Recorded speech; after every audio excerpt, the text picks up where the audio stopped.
YouTubers and their intros. Their own fast version of The Last of Us's fungus growing. That show is so good.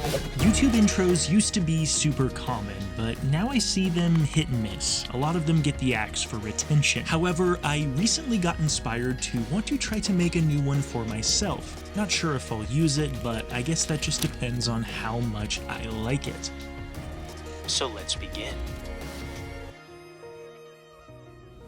So first things first, the idea. Since we are more and more leaning into changing our branding to be around editing, I want this intro to resemble that shift. Therefore, my initial thought is a little bit of an animation into a cartoon-style shot of me mashing away at a keyboard.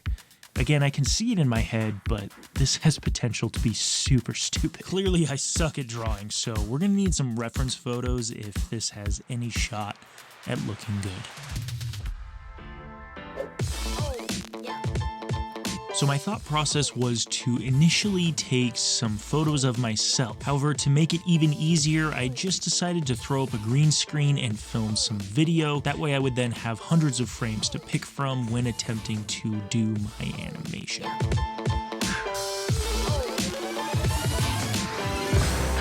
And now that we had our videos, it was time to airdrop them to the computer.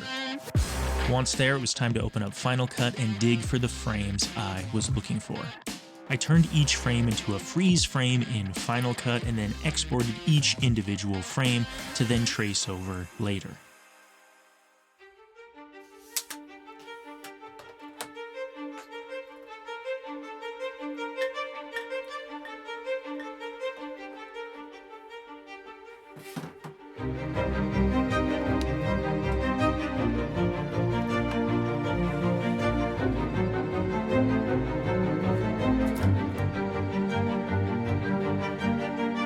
And I know I may have said trace, but that may have been misleading.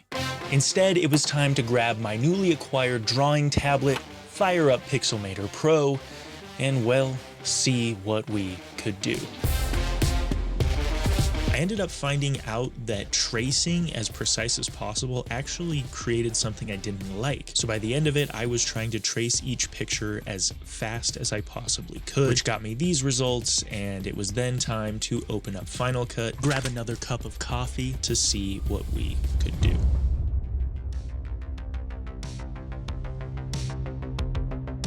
From there, I dropped the photos into the timeline, added a white background so that I could see them, picked a track that I thought might be fun to sync to, a little bit of keyframing, a little bit of animation to add some dynamics, an adjustment layer so that we could add some camera shake, and we were off to a great start. After that, we just needed the title, some transitions in between each tracing, and well, this is what we got.